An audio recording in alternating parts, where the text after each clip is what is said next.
Vous savez quoi? Aujourd'hui, j'ai envie de casser de la poussette.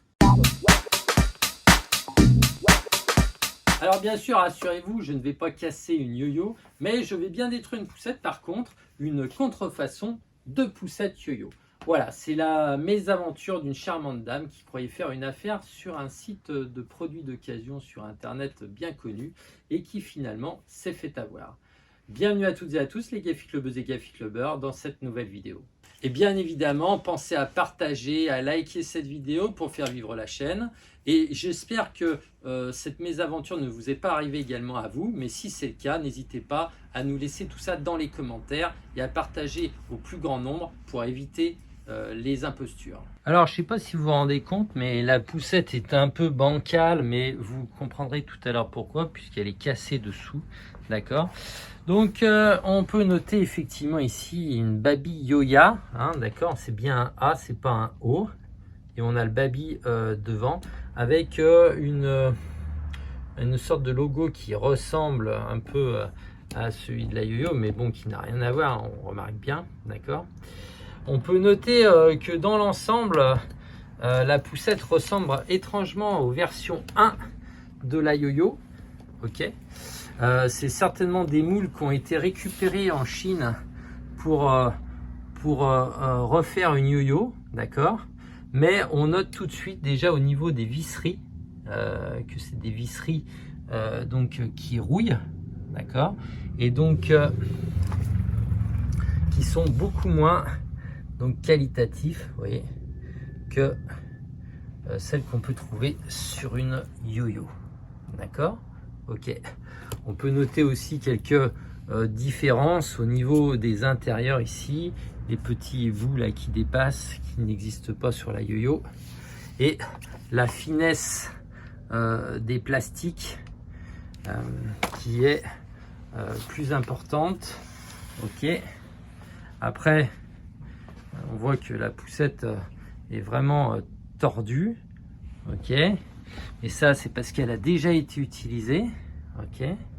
Et du coup, la dame qui l'a acheté, en fait, ne s'est pas rendu compte parce que elle est allée l'acheter dans la rue et puis bon, elle a mis son fils dedans, elle a roulé, et puis quand elle a voulu plier la poussette le soir, ben, elle s'est rendue compte qu'elle ne pouvait pas, donc elle l'a amené à notre atelier de réparation qui est donc l'atelier de réparation France de Babyzen. Et qui donc a décelé en fait dessous, vous voyez, eh bien une grosse casse qui avait été réparée, ok, et qui en plus, vous voyez ici, la personne a mis une vis au travers puisque en fait le châssis n'a pas tenu, ok. Donc voilà en fait la problématique des châssis de contrefaçon, c'est qu'ils sont plus légers, d'accord. Sur la vraie, le bouton il est blanc là.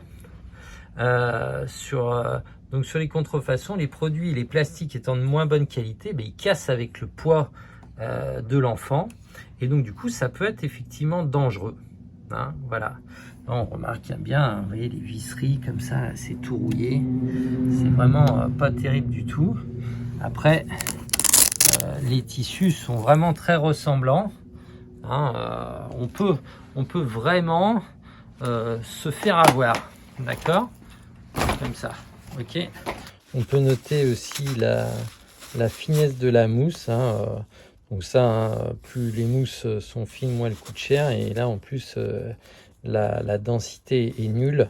Hein, donc par rapport aux mousses utilisées sur les modèles Babyzen qui font 2 cm d'épais, qui ont une vraie densité, là c'est vraiment inexistant. Donc pas terrible. Bien sûr, l'ensemble est tout plein de jeux, ok, mais c'est sûr que si on l'achète neuf, eh bien on peut vraiment se faire avoir. Donc bien vérifier toujours. Hein, là c'est pas une gravure, hein, c'est pas dans la masse, c'est sérigraphié dessus, ok. Voilà. Je pense aussi que les tubes donc ne sont pas aussi épais, aussi résistants que ceux de la yo-yo, puisque ceux de la yo-yo ont subi des tests pour supporter un poids jusqu'à 22 kg. Et et pouvoir mettre une nacelle et un cosy également. Voilà. Donc, eh ben, écoutez, voilà, le tour a été rapide de toute façon. Je vais simplement vous montrer, pour vous prouver à tous que je vais bien la détruire pour qu'elle ne soit plus dans la circulation. Voilà, donc quand on fait ce genre d'opération, eh bien, on se protège, bien sûr. On met des gants pour pas se blesser. Ok. On prend des outils adéquats aussi. Donc, on va eh bien, commencer par couper ça, comme ça. Tac. Ok. Donc, les plastiques, c'est vraiment, ça se coupe vraiment facilement.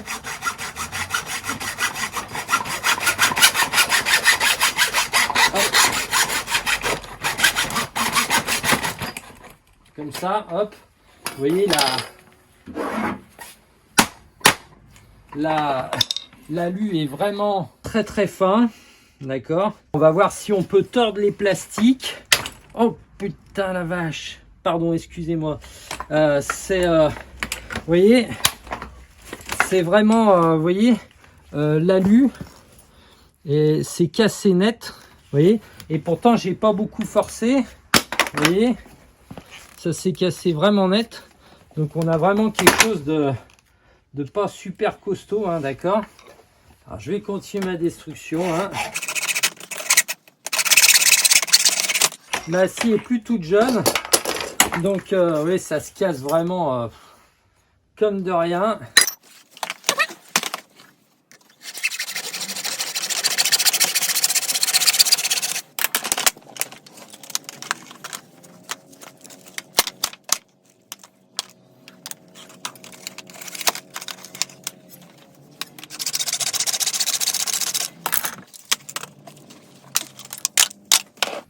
Et on continue bien sûr la destruction.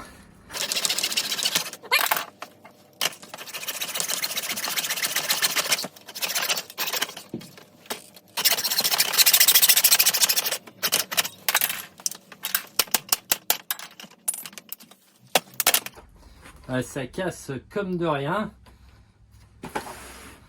Et on continue. Bon, on s'arrête pas là.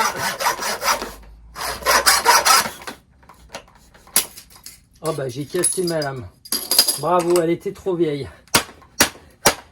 C'est pas grave. On va le terminer à la Warrior. Comme ça, il est hors de question que cette poussette termine autrement qu'en morceaux.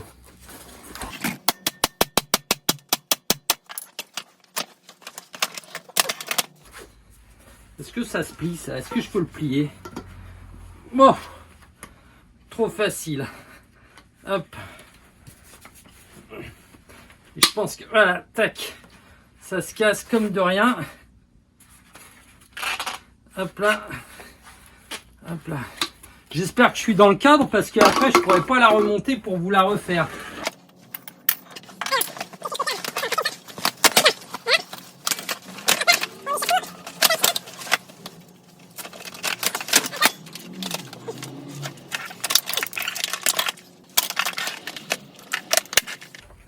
Ouais, ça se casse vraiment comme de rien, c'est net, sans bavure. Donc c'est vraiment la matière utilisée, les plastiques doivent être vraiment des plastiques bas de gamme. Et du coup, ça se casse sans trop forcer. D'accord? Comme ça. Allez, c'est bientôt fini.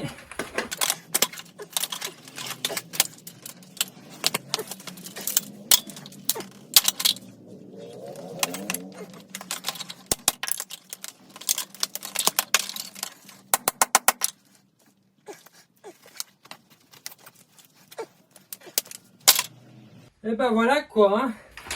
Je pense qu'on a terminé. Les trucs là pour pas qu'ils puissent être servis, les pièces. Voilà. Ah, bien cassé. Ça se casse dans tous les sens. Le harnais aussi.